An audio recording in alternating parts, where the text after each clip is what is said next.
Bonjour à toutes et à tous, pour ceux qui sont déjà connectés et qui sont à l'heure. Merci à tous de votre présence. On va commencer pour un nouveau webinaire sur Microsoft 365 Copilot. Et donc, pourquoi l'hygiène de vos données est essentielle? Pour vous présenter rapidement Mocha, nous sommes l'agence d'ASI dédiée à l'écosystème Microsoft. La mission de Mocha est de proposer des prestations d'expertise technique et d'accompagnement sur 4 piliers technologiques de l'offre Microsoft: Security, Modern Work, Business Apps et Data et IA. Aujourd'hui, donc, on va parler de sécurité et Modern Work avec Copilot. Et donc, au sommaire, nous avons d'abord une intervention de Philippe Dudognon de Microsoft que nous avons le plaisir d'accueillir avec nous. Ensuite, Julien prendra la main pour sécuriser le déploiement de Microsoft 365 Copilot. Et Marie terminera avec nos retours d'expérience et notre accompagnement. Et bien, on passe à la suite. Philippe, je te donne la main. Et je la prends et vous me dites si j'ai réussi à la prendre C'est en changeant parfait. de slide. Voilà, donc je suis pas mal. Donc bonjour à tous. On va imaginer que tout le monde nous entend. On n'a pas checké, mais on imagine que c'est bon. Donc je suis Philippe Dudognon, je travaille chez Microsoft France et je suis spécialiste de la solution Microsoft 365. En introduction de ce webinaire sécurité et Microsoft 365 Copilot, je vais juste faire un ou deux rappels sur les fondamentaux de la sécurité de nos offres cloud. Donc, vous le savez tous, la sécurité, elle s'articule autour de 3 axes. L'identité avec Entra ID, la sécurité des périphériques avec la suite Intune et la sécurité des données avec la suite Purview. Aujourd'hui, vous vous en doutez peut-être déjà, mais on va surtout s'attacher au troisième volet de la trilogie, c'est-à-dire comment sécuriser les données pour en faire un bon usage dans Microsoft 365 Copilot. Pourquoi on se pose ce type de questions? C'est simple, Microsoft 365 Copilot a démontré toute sa puissance pour rechercher et mettre en visibilité les données. Ça, c'est une force, mais il faut absolument qu'elle soit accompagnée d'une bonne gestion en fait, de votre patrimoine documentaire. Le challenge, en fait, ça sera donc de comment assurer une bonne gouvernance et une bonne protection des données en vue de l'usage de Microsoft 365 Copilot. Enfin plutôt je suis et nous sommes convaincus en fait qu'associer la gouvernance et la protection des données à tout projet Microsoft 365 Copilot, en fait, c'est le combo gagnant. Alors, dans un premier temps, rappelons tout d'abord les engagements forts de Microsoft en termes de sécurité. C'est valable pas uniquement pour Microsoft 365 Copilot, c'est valable pour toutes les briques de nos offres cloud. Les données, premier concept de base, les données que vous nous confiez, elles ne nous appartiennent pas, elles appartiennent aux clients qui en ont le contrôle total. Que ces données, elles soient apportées par le client ou qu'elles soient générées par, en l'occurrence, l'IA de Copilot, par exemple. Donc ces données-là, c'est les vôtres, messieurs les clients, mesdames les clients, elles sont à vous. Les deuxièmes concepts, les données en fait qui sont déposées dans nos data centers ne sont pas utilisées pour entraîner ou pour enrichir les modèles d'IA fondamentaux qui composent l'offre de Microsoft 365 Copilot. Alors je fais référence aux modèles d'IA générative, d'OpenIA, GPT-4o, GPT-4, GPT-4o et autres modèles qu'on pourrait utiliser dans le futur. Et troisième concept, les données sont protégées à chaque étape des traitements par les contrôles les plus stricts et les plus complets de l'industrie pour assurer à nos clients le meilleur niveau de confiance et le respect des standards. Vous l'avez compris, l'offre Microsoft 365 s'appuyait déjà sur le respect en fait de ces standards, que ce soit des standards de type ISO 27001, 27018 par exemple, ou GDPR. Et nous sommes régulièrement audités, je dirais, par des entreprises tierces pour valider que nous restons conformes à finalement ces engagements. Vous le voyez en bas. Alors, je vais juste chercher le pointeur laser. Où est-il ce bougre? Bon, voilà, il est là. je vous ai rappelé en bas le lien vers un des sites, le Trust Center, qui vous décrit effectivement et qui vous met à disposition notamment ces rapports d'audit qui sont faits par des organismes externes et qui valident notre conformité, notre respect de ces règles, ISO, GDPR et ainsi de suite. Si vous étiez passionné par le sujet, vous allez découvrir sur ce Trust Center une nouvelle section qui est vraiment spécifique en fait à Microsoft 365 Copilot et qui vous indiquera et qui vous expliquera la façon dont on respecte en fait ces règles dans le cadre de l'intelligence artificielle.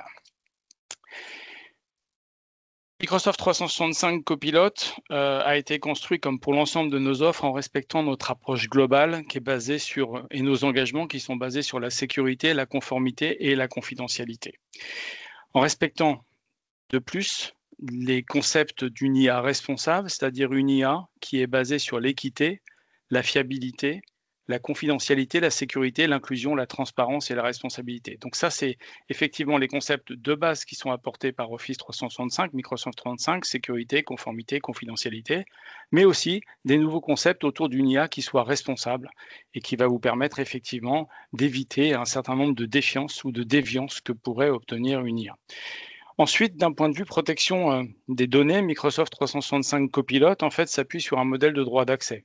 Les modèles de droit d'accès, tels qu'ils ont été définis par nos clients au niveau du tenant, en s'assurant que les contrôles d'accès finalement soient respectés, soit au niveau d'une sécurité qui serait positionnée sur des concepts de tenants, ou des groupes, ou des individus. Donc là-dessus, effectivement, l'IA, Microsoft 365 Copilot, ne déroge pas à la règle qui était des règles imposées par Microsoft, ou en tout cas proposées par Microsoft 365 initialement.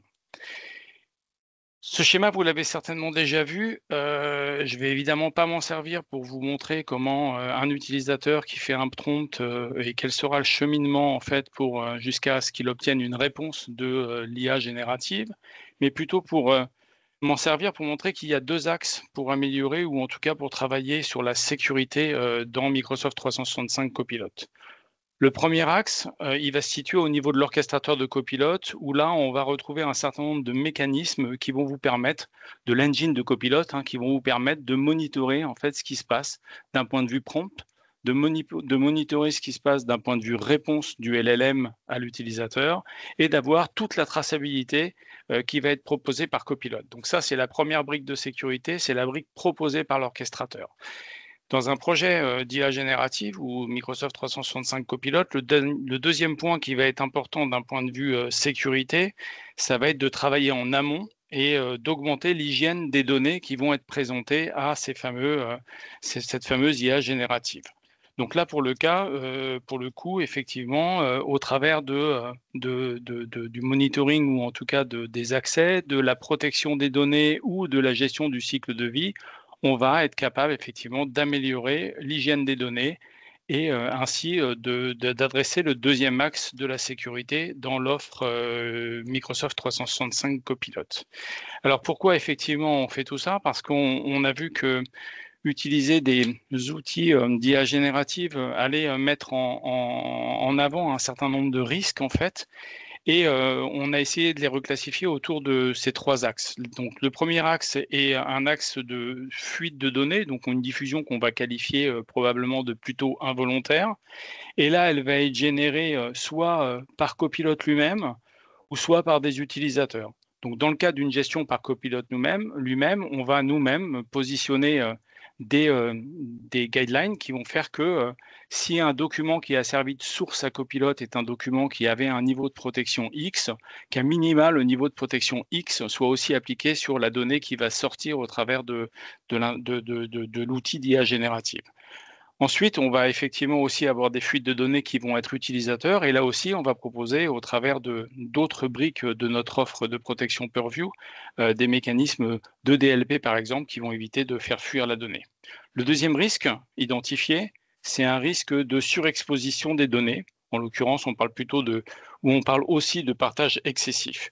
Donc là, finalement, de quoi s'agit-il? Il s'agit souvent d'un mauvais usage qui est fait de la plateforme avec des gens qui peuvent confondre des Teams privés avec des Teams publics ou qui peuvent confondre des partages avec tout le monde alors qu'on devrait être plus restrictif. Donc là aussi, deuxième risque, travailler sur le partage excessif des données ou la surexposition des données. Et le troisième risque, c'est les personnes qui vont faire des usages non conformes en fait de l'IA générative, donc avec comme objectif, par exemple, comment ça s'appelle, de manipuler de l'information, par exemple, ou utiliser l'IA générative pour des activités qui seraient illégales. Et là aussi, on va proposer, au travers de Purview, des moyens, effectivement, de auditer et d'informer les administrateurs du système d'usages qui seraient faits et qui ne seraient pas conformes à l'usage de l'IA générative.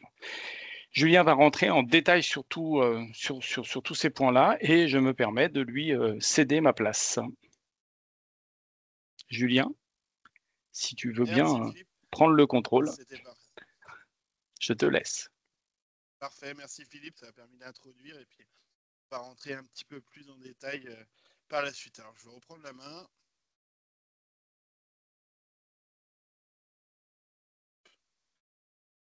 Et basculer sur ma partie. Hop. Est-ce que vous m'entendez bien? Super. Bon, parfait. Oui, donc merci Philippe, ça a permis un peu d'ouvrir les débats autour de la sécurité du déploiement copilote. Donc moi, c'est Julien Bénard, je suis architecte sécurité chez Moka. J'accompagne les entreprises sur la sécurité autour du déploiement de copilote. Alors, on va voir en détail ce que Philippe a pu évoquer tout à l'heure autour du concept de la gestion de la donnée, surtout dans un déploiement copilote. Donc, rappelez-vous bien les trois grands thèmes qu'on a pu voir qu'on va voir par la suite et qu'on a vu juste avant. C'est l'accès à la donnée, la protection de la donnée et surtout le cycle de vie de la donnée. Comment ça va s'articuler? On va voir ça en plusieurs parties. D'abord avec les questions les plus fréquentes que nos clients nous posent, hein. Régulièrement, on a pas un panel de questions qui est transmis de par le terrain et nos clients qui nous permettent d'appréhender au mieux les différents enjeux.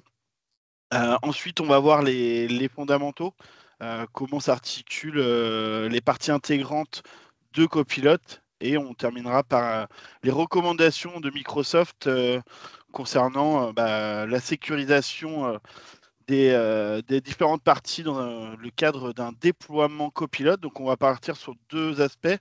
L'aspect à court terme, le déploiement à court terme et le déploiement à plus long terme. Donc, le premier, on va le nommer Copilot Ready, c'est-à-dire d'être prêt à ouvrir les services Copilot, et l'autre qui va être Copilot Optimize pour vraiment gérer la donnée à plus long terme. Donc, les questions, on en a 4, parce que bon, vous pensez bien qu'il y en a eu plus que 4, mais ça nous permet d'ouvrir différentes parties pour la suite. C'est à savoir si nos données sont sécurisées. Aujourd'hui, pour y répondre, on va le faire tout au long des slides, hein, de savoir comment on peut sécuriser un déploiement. Il y a différentes étapes de sécurisation. On va le voir avec des pratiques qui sont recommandées par Microsoft. Ensuite, quand pourrons-nous contrôler l'utilisation de Copilot? Donc aujourd'hui, il y a de plus en plus de dashboards côté Microsoft qui vont vous permettre de vous aider à l'adoption de Copilot à travers différentes métriques d'utilisation. On pourra échanger avec vous et Marie sur cette partie-là. Et puis comme Philippe l'a évoqué avec le centre de sécurité Purview, qui va vous permettre de contrôler par des alertes, par un score de posture. C'est intéressant aussi. Vous allez pouvoir vous comparer à d'autres tenants. Il y a beaucoup de conseils et d'actions d'amélioration qui sont mis en place, qui vont vous permettre de prendre du recul et puis de voir comment vous améliorer. C'est mis à jour régulièrement. Et puis, c'est tout ce qui va être autour des évaluations régulières sur votre sécurité et conformité avec toutes les options de Purview étendues à Copilot qu'on verra par la suite. Il y a une question qui revient aussi souvent et c'est pas simple d'y répondre. Donc, on va tâcher de mener à bien finalement cette réponse parce que pour nous, comment on peut éviter de surexposer comme Philippe l'a dit, ça va être de par les contrôles d'accès, le chiffrement des données, éviter la surexposition, la surveillance et l'audit qui va vous permettre un petit peu de réagir rapidement si vous voyez des données qui sont surexposées. la gestion des droits et des accès dans le temps. Alors, j'y reviendrai tout à l'heure, mais c'est vrai qu'aujourd'hui, on va mettre en place Copilot et souvent, on a mis en place des sites, des équipes Teams qui sont là depuis des années. Et comme Copilot a accès à toutes les données, il pourra y accéder alors que c'est peut-être des données qui sont soit peut-être publiques, mais qui n'ont plus lieu à vivre. Donc du coup, Copilot va pouvoir y accéder. Et c'est là qu'il faut être justement intelligent en revoyant son existant. Et puis par l'utilisation de solutions de protection comme PureView qu'on va voir par la suite. Et une question qui revient aussi assez souvent, c'est où mes données sont-elles traitées? Donc aujourd'hui, Microsoft nous garantit que l'accès au traitement des données, ça restera dans l'emplacement géographique que vous avez choisi. Donc par exemple, si vous avez choisi de stocker vos données en Europe, elles seront traitées dans les centres de données situés en Europe. Voilà un petit peu le panel de questions et je vous invite à en rajouter par la suite quand on aura terminé la présentation. Je vais vous parler de la partie finalement intégrante à Copilot, c'est-à-dire comment on va travailler sur la donnée et à partir de quelle partie on va pouvoir consommer du service. Donc, toujours sur les trois grands thèmes de l'accès, la protection et le cycle de vie. Donc le premier lien, toutes les parties intégrantes restera les offres M365 à travers la suite E3 et E5 bien évidemment, et Microsoft Entra ID, comme certains qui aimaient bien l'ancien nom Azure AD. Voilà. Sur la partie fondation. Alors sur la partie fondation, on va être sur les services qui permettront la consommation de Copilot, donc c'est-à-dire Teams, tout ce qui va être Microsoft 365 Apps avec Word, Excel, PowerPoint. Il y a aussi du OneDrive et du Outlook qui vont permettre d'avoir la partie intermédiaire qui lui va résider sur deux grandes briques, c'est-à-dire OneDrive for Business et SharePoint Online. Donc OneDrive et SharePoint vont nous permettre de partager et collaborer sur les documents de façon sécurisée. Et qui dit sécurisation, comme Philippe a pu l'évoquer tout à l'heure, c'est la fuite de données. Et c'est pourquoi on va mettre en place déjà d'une part des stratégies de restriction d'accès qui permettront de limiter l'accès au site et au contenu SharePoint, mais également des règles DLP qui vous permettront d'identifier, prévenir du partage, l'utilisation et le transfert dangereux. Donc, ça va vous permettre d'appréhender au mieux tout ce qui va être fuite et la contrôler et tout de suite pouvoir la corriger. Sur la partie avancée, on va être sur trois parties, c'est-à-dire la partie API connexion. Donc c'est l'interconnexion d'agents. Marie vous en parlera par la suite, tout ce qui va être agent autour de Copilot. La partie Teams Phone avec des agents qui peuvent interagir avec la téléphonie Teams. Et bien évidemment, pour assurer la sécurité du déploiement, il est conseillé d'utiliser de la classification automatique sur les données sensibles et puis garantir leur protection tout au long du cycle de vie. On parle encore du cycle de vie et c'est une part importante de la sécurité et surtout de la gouvernance de la donnée. Ce qui est également crucial, c'est de mettre en place des politiques de rétention. Si on peut avoir la possibilité de conserver de manière proactive le contenu ou de le supprimer, ou finalement les deux, mais vous allez voir par la suite pourquoi. Parce que on va y venir, mais Copilot se servira de toutes les données dont il a accès. Donc ça peut être aussi les anciennes données et vous remonter des informations qui sont finalement fausse, parce que ce sera du faux positif, on va avoir accès à de la vieille donnée, et donc du coup, on n'aura pas de la donnée récente précise. On le verra par la suite. Donc ça vous permet un petit peu de voir tout ce qui est en lien avec Copilot et de comprendre les fondations et puis optimiser l'usage de la sécurité et tous les enjeux qui sont liés à cette partie-là. Je vais reprendre le slide de Philippe parce qu'il est important déjà pour vos utilisateurs.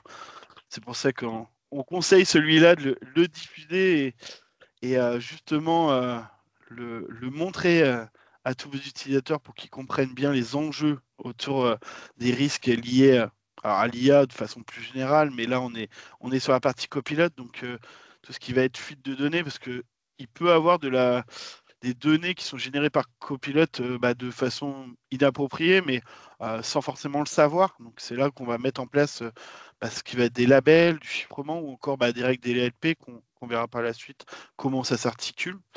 Sur la partie 2, si vous souvenez bien, c'est la partie partage excessif et la surexposition qu'on peut, à travers PureView, finalement détecter et ensuite corriger. Donc, je vais vous montrer tout ça. Et la partie 3, l'utilisation non conforme, toujours avec PureView, sur une phase un peu de monitoring, de supervision et également corriger tout ce qui est accès à des usages qui sont complètement non conformes, que ce soit niveau éthique ou des contenus à risque. Donc pour répondre à ça, on va travailler sur les recommandations de Microsoft, sur les pratiques, toujours comme vous voyez sur la gauche, avec les 3 parties, hein, l'accès à la donnée, la protection et le cycle de vie. Et encore, et encore sur les pratiques, que ce soit à court terme ou à grande échelle, c'est-à-dire encore Copilot Ready et Copilot Optimize. Alors avant d'énumérer un petit peu les différentes pratiques, ce que je voulais mettre en avant, c'est que vous voyez, il y a un logo Copilot en haut de chaque pratique. C'est-à-dire que cette pratique-là est couverte par la licence Copilot. Si vous n'avez pas de logo, c'est que vous êtes sur des licences qui vont être soit du Microsoft 365 E5 ou un add-on tel que l'Entra ID Gouvernance pour une revue régulière des accès. C'est un peu un exemple précis qui interviendra par la suite. Alors, si on parle des pratiques un petit peu à court terme et qui sont importantes, je vous ferai un petit focus par la suite, vous expliquer de façon non exhaustive quelques bonnes pratiques que vous pouvez mettre en place rapidement pour être copilot ready.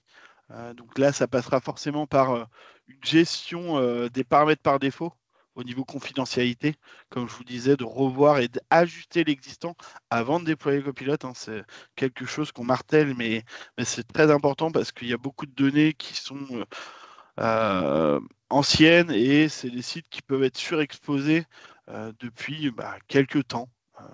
Donc ça, il faut vraiment bien l'appréhender et l'ajuster. D'avoir des révisions des autorisations régulièrement afin d'éviter toujours la surexposition. Donc ça passe par des access reviews, de pouvoir identifier le contenu sensible et ensuite de le limiter. Ça peut être de serait-ce que pour Copilot, on peut rapidement sortir un site, imaginons, de l'analyse sémantique de Copilot pour qu'il soit plus visible via Copilot, le temps qu'on corrige cette partie-là. Et si on peut le voir dans le cycle de vie, la gestion des sites inactifs et la suppression des données obsolètes que je vous indiquerai par la suite. Alors, pour la partie un petit peu plus à plus long terme, je vais vous en parler assez rapidement parce que c'est des travaux à grande échelle et qui nécessitent d'appréhender beaucoup de choses, que ce soit les autorisations de partage, c'est-à-dire de mettre en place des analyses de liens et leur autorisation via des rapports réguliers qu'on peut mettre en place pour ensuite les restreindre avec des stratégies d'accès comme du RAC, pour ceux qui connaissent.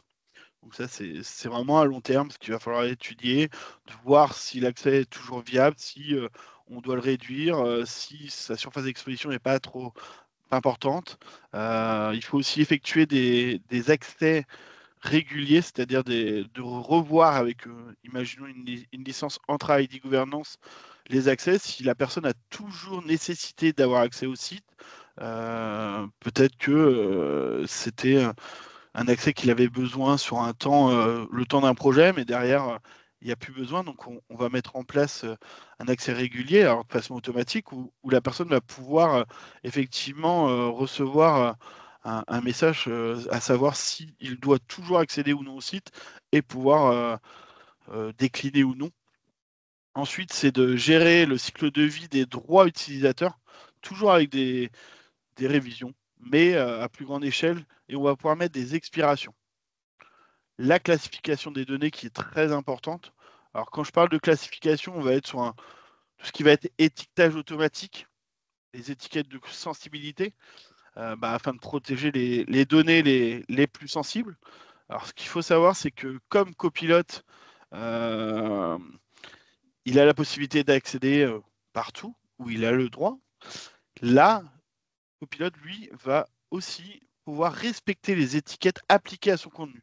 Donc, si c'est des étiquettes qui chiffrent, des étiquettes qui vont empêcher des partages, il va respecter drastiquement les étiquettes qui sont appliquées. C'est important à savoir.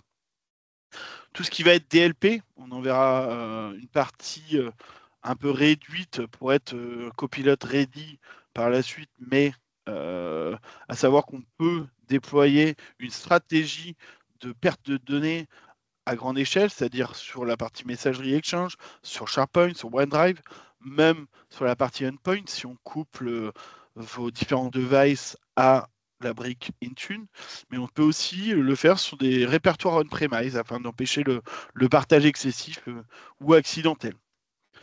Pour les données un petit peu plus sensibles, telles que la finance, ou encore des données RH. On peut mettre la protection des données qu'on va appeler hautement confidentielles avec un chiffrement à double clé. Donc c'est du DKE.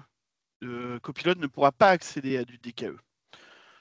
Et pour terminer, sur la partie grande échelle, c'est la gestion des données personnelles. Grâce à Purview, on va pouvoir détecter les données personnelles surexposées, puis va prévenir les utilisateurs et réduire la quantité de données exposées pour les utilisateurs. Et pour terminer, une gestion d'un programme global de cycle de vie de la donnée avec par exemple une stratégie DLM pour ceux qui connaissent qui permettront de mieux gérer l'entrée et la sortie des utilisateurs et surtout de leurs données. Voilà pour les pratiques recommandées. Comme vous avez vu, il y en a beaucoup. Il y en a quelques-unes qu'on peut appréhender plus rapidement pour être copilot ready. Et je vais vous faire un petit focus sur quelques-unes pour bien comprendre comment ça s'applique. Je vais partir sur l'accès aux données, donc avec la gestion des paramètres par défaut. Donc, comme je vous l'évoquais, il faut bien ajuster l'existant, hein, je me répète peut-être, mais c'est important sur cette partie-là, où Copilot, lui, va accéder à tous les sites publics et les sites privés dont vous avez les droits. Donc c'est pour ça qu'il faut bien ajuster tout ce qui est existants et de mettre en œuvre des examens de recertification. Alors là, on voit le focus, on comprend un petit peu comment le mettre en place. Il va y avoir plusieurs étapes. On va pouvoir, d'une part, demander aux utilisateurs s'ils ont toujours nécessité de le faire. Donc peut-être que si l'utilisateur il souhaite se retirer de ce site, ça va pouvoir le faire de façon automatique. La deuxième partie, ça va être au propriétaire. La troisième partie, par exemple, ça peut être un groupe d'admin. Enfin, tout est personnalisable. Sur la partie protection des données, donc, comme je vous l'évoquais, on a la possibilité de faire de la recherche de contenu avec l'e-discovery pour découvrir les documents qui sont sensibles. Alors, pour le faire, on va utiliser par exemple un langage de requête, hein, le KQL. Par mots-clés, on va pouvoir définir si c'est des données financières, si c'est des données, imaginons, à RH, on va pouvoir vraiment définir pour valider ou non si les données sont identifiées comme contenu sensible. Et derrière, c'est mettre en place des politiques DLP. Donc là, par exemple, dans notre exemple, on l'a limité uniquement à SharePoint et OneDrive. Donc on va être sur une partie un petit peu plus à court terme parce que le faire sur Exchange, le faire sur Teams, le faire sur les devices, ça nécessitera une mise en place de pilotes, des personnes qui vont vouloir le tester et puis derrière de le déployer à grande échelle comme on fait d'habitude avec un cadrage, un pilote, un déploiement sur les différentes briques. Et pour la partie cycle de vie, donc on va avoir la possibilité de gérer les sites inactifs. Alors j'ai un exemple concret. Imaginons on a un site inactif avec les procédures VPN de 2017, sachant qu'on en a fait en 2024. En fait, Copilot, lui, les données ne seront pas forcément bonne parce qu'il va vous ressortir aussi les anciennes données. Donc c'est pour ça qu'il faut à tout prix gérer les sites inactifs pour voir s'ils sont toujours viables.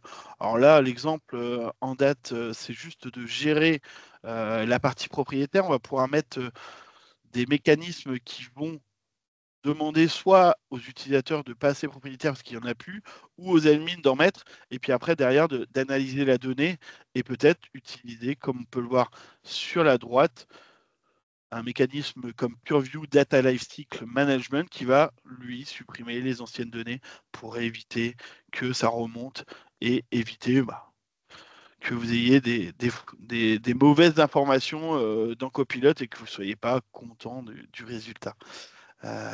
Voilà sur cette partie. Et je vais laisser Marie prendre la suite. Merci Julien. Je pense que vous devez m'entendre. Si, un petit pouce en l'air. Ouais, super, Oui. merci. Merci Philippe. Bonjour à tous, donc moi je suis Marie, je travaille avec Julien et Noémie chez Moka sur les sujets copilotes. Je suis consultante senior et je fais beaucoup de workshops d'accompagnement, de déploiement, en tout cas, ça commence, de copilotes. Et l'idée de mon intervention, c'est de vous partager les premiers retours d'expérience, la valeur que copilote peut apporter et les nouveautés justement avec les agents pour donner un peu de perspective aux informations que Philippe et Julien vous ont partagées. Alors, de quoi on parle quand on parle de Copilot M365, volontairement Copilot M365 en termes de valeur? On est sur un outil qui, concrètement, je le vois tous les jours, il faut trouver les cas d'usage, d'accord? C'est le plus gros challenge.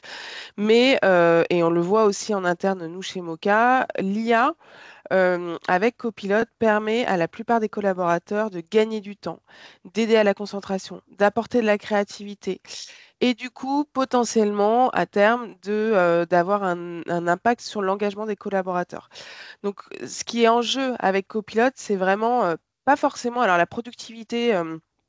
Ça résume un peu tout ça. J'aime pas trop parler de productivité parce qu'il n'y a pas que la productivité, justement, c'est beaucoup plus riche que uniquement le temps et économisé, l'efficacité, les process. Mais en tout cas, il y a une vraie valeur autour de 2 heures par semaine autour de Copilot. Euh, alors, attendez, hop là, est-ce que j'ai changé les slides? Pour autant, aujourd'hui, les obstacles au bon usage de Copilot, c'est grosso modo, les entreprises, les organisations ont un manque de confiance. Les organisations pensent qu'elles ne sont pas capables, parce qu'on est, voilà, 37% pensent être capables, donc le reste pense être pas capable de réaliser le plein potentiel de copilote. Donc en fait, il y a un vrai manque de confiance des organisations qui n'ont pas confiance par manque de connaissances, d'accord? Donc seulement 53% des organisations savent ce qu'elles peuvent faire avec Copilot. Donc le reste, alors ça date de début d'année, ou fin 2024. Mais voilà, il y a un vrai manque de connaissances. On communique beaucoup sur Copilot, tout le monde en parle, l'IA générative, mais réellement, les cas d'usage qui vont apporter de la valeur, on ne les connaît pas trop et on n'est même pas capable et organisé pour tirer le meilleur parti de Copilot. Donc, il y a des enjeux qui sont hyper importants en termes de productivité, mais on a des obstacles réels qu'on voit. On a accompagné beaucoup d'entreprises sur ces sujets-là. Et en général, ce qui était fait, je vais parler l'année dernière sur l'accompagnement, c'était d'activer une dizaine de licences et de voir ce que ça fait. Voilà, c'est sûr que avec on teste, on met à disposition et on voit. Là, c'est sûr que vous allez avoir peu de valeur retirée de Copilot. On n'est vraiment pas sur un outil semblable à toute la suite M365. Donc c'est ce que je vous disais, c'est pas une histoire de technologie copilote. On est vraiment sur la transformation. Ah, attendez, je suis plus sur le bon slide.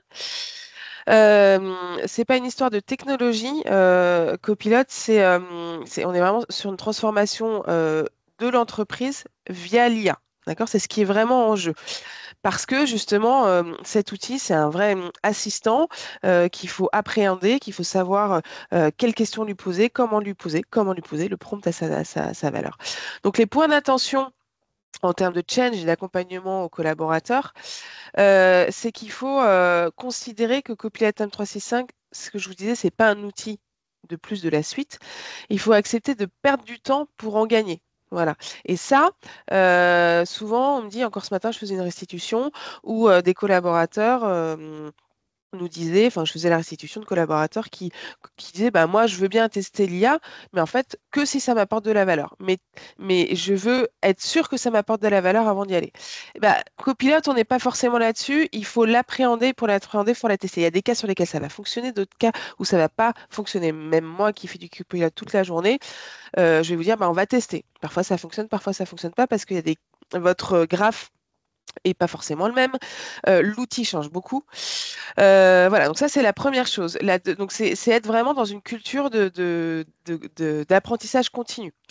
La deuxième question, c'est la gestion d'attribution des licences. À qui j'attribue des licences? L'idée de Copilot, c'est, alors, si vous voulez équiper toutes vos organisations, tous vos collaborateurs avec Copilot, tant mieux. C'est pas forcément l'idée, d'autant plus avec Copilot Chat, et je vais en parler un petit peu tout à l'heure.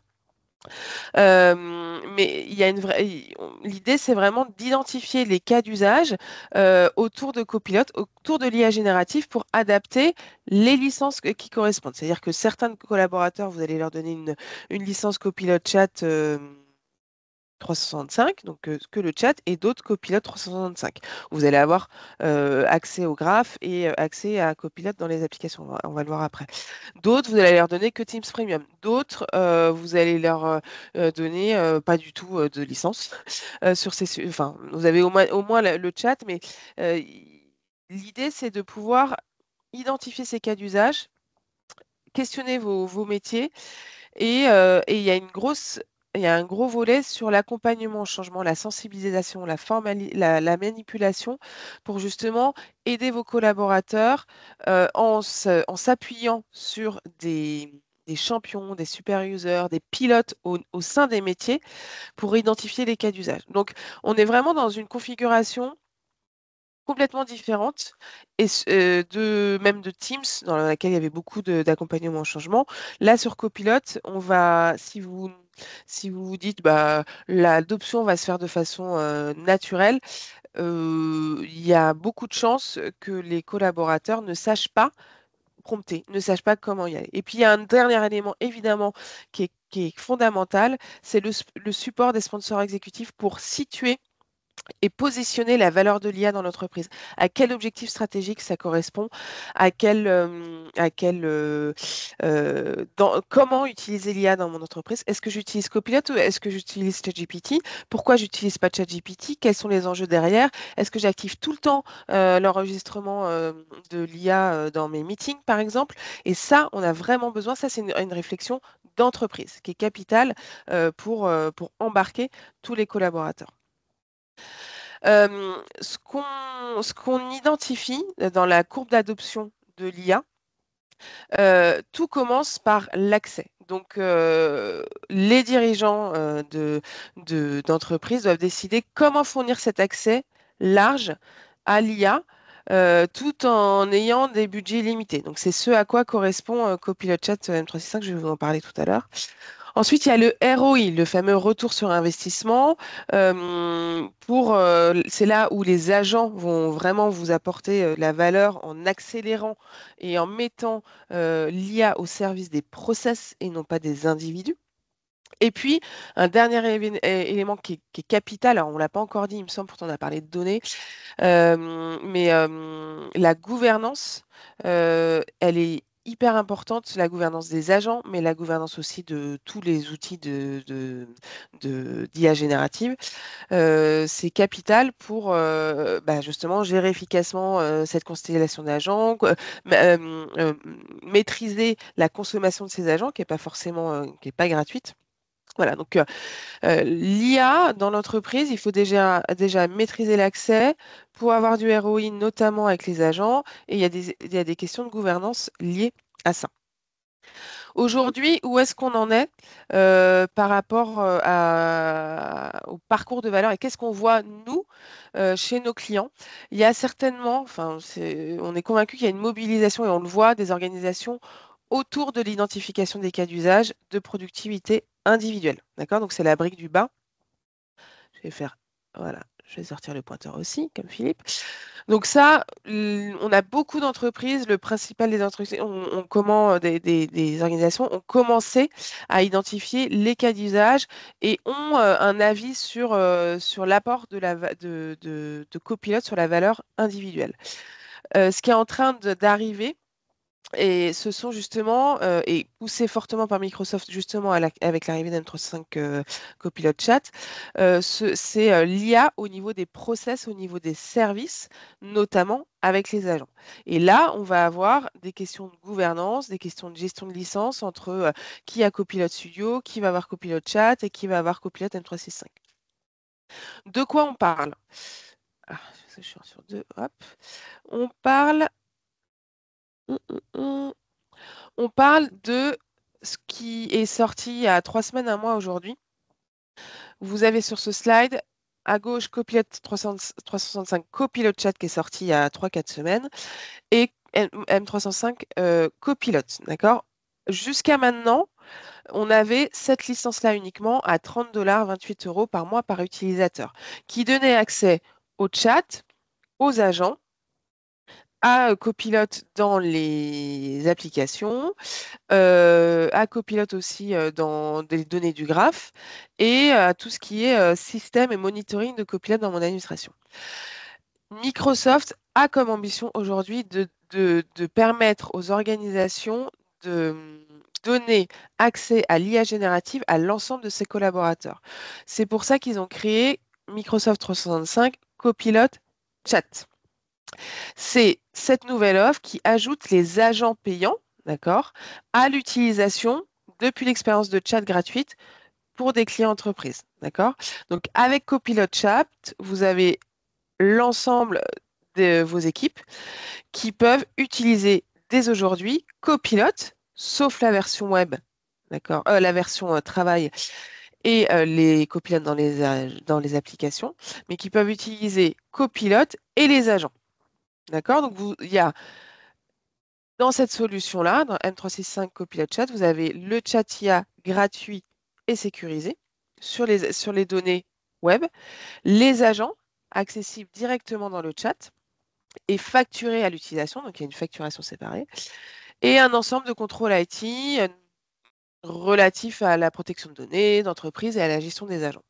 Donc ça, c'est vraiment la démocratisation de l'IA générative via Copilot dans toutes vos organisations. Copilot, donc la différence entre Copilot M365 et Chat et Copilot Chat, c'est justement l'accès aux agents. Donc avec Copilot M365, chaque employé a un copilote, d'accord, embarqué ou pas dans les applications avec les données du web ou les données de travail de façon sécurisée. Et les agents, eux, vont se situer, vont être des espèces de raccourcis d'IA générative centralisés autour d'un cas d'usage spécifique, mais un cas d'usage d'entreprise, de service ou d'équipe, d'accord, qui va venir limiter la recherche autour notamment d'une base documentaire précise. Donc, concrètement, vous avez plusieurs niveaux d'agents. Le premier niveau d'agent, il permet de récupérer les informations à partir d'une base de données spécifique. D'accord? Après, je vais vous donner des exemples. Alors, hop, il faut que j'arrête le pointeur. Le deuxième niveau d'agent, c'est les agents qui sont un peu plus opérationnels, qui vont effectuer des actions quand on leur demande. Donc, ils vont exécuter des workflows et des tâches répétitives. Donc là, on n'est plus dans l'environnement, on va être dans l'environnement Copilot Studio. Et puis, le troisième niveau, ce sont les agents autonomes qui vont opérer de façon indépendante et qui vont assister dynamiquement et faire des actions à la place d'eux. D'accord? Donc, les agents varie vraiment en niveau de complexité et de capacité. Je vous donne juste un exemple, des exemples pour que vous preniez bien. Un exemple d'agent simple, ça va être l'agent du service d'assistance informatique qui va vous aider, qui va vous aider à répondre à des questions basées sur une base documentaire. Pointeur ici. L'étape d'après, ça va être un agent qui va, pour vous, envoyer une approbation via un outil de service d'informatique. Donc, il va aller un peu plus loin dans l'assistance. Il va vous envoyer pour vous cette approbation pour avoir un nouveau device. Et puis après, vous allez avoir des agents vraiment avancés, notamment plus pour des cas d'usage commerciaux ou des cas d'usage de clientèle, autour de la gestion de lead, de la réponse à des questions de clients. Et là, on a des résultats qui sont assez bluffants sur Copilot. For Sales notamment, où évidemment on a une intégration là à des CRM et à des ERP pour bénéficier de données complémentaires et de pas juste être limité aux données du graphe. Donc effectivement, là, on est dans Azure directement, là, on est dans Copilot Studio, et ici, on va pouvoir rester dans Copilot embarqué, Copilot M365. Quand on parle des agents, une des questions, enfin, un des réflexes des IT, c'est « Oh là là, il va y avoir beaucoup d'agents, tous mes collaborateurs vont pouvoir créer des agents, je vais tout fermer. » OK? Donc, 3 niveaux d'agents, hein, des niveaux d'agents au niveau des utilisateurs, où je vais pouvoir créer des agent builders dans M365 Copilot Chat ou des agents dans SharePoint. Le deuxième niveau, c'est dans Copilot Studio, et le troisième niveau, c'est dans Azure AI Studio.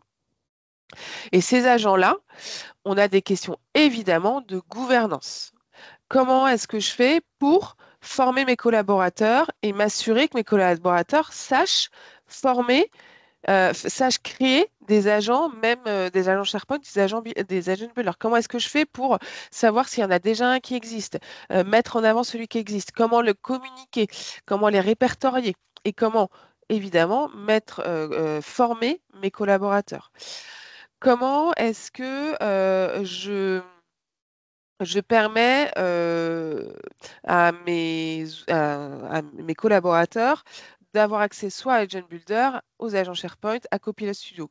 Comment? On est dans l'histoire du Citizen Dev, là, hein, c'est pareil. On est sur des mêmes problématiques que précédemment, dans des précédents épisode.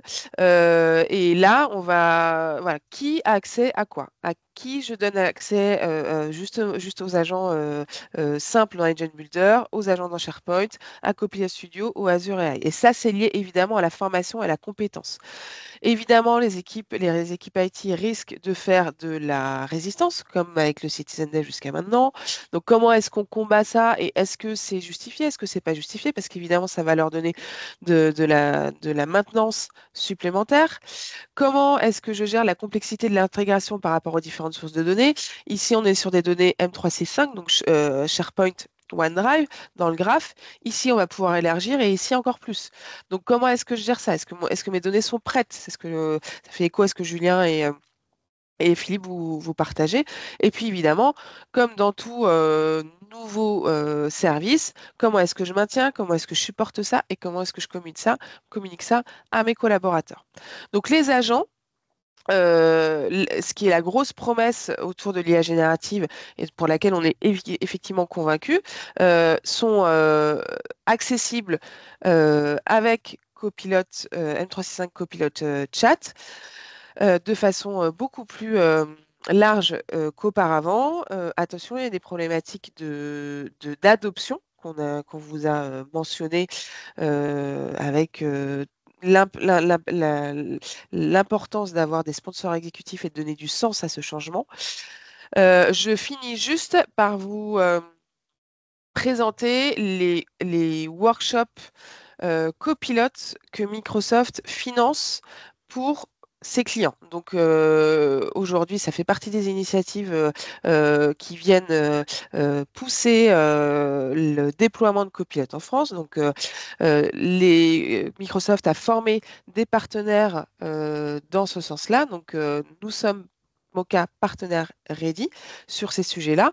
Et on est en capacité de conduire auprès de nos clients différents types de workshops, d'ateliers pour vous aider, donc financés par Microsoft selon des critères spécifiques d'adoption, de nombre de licences.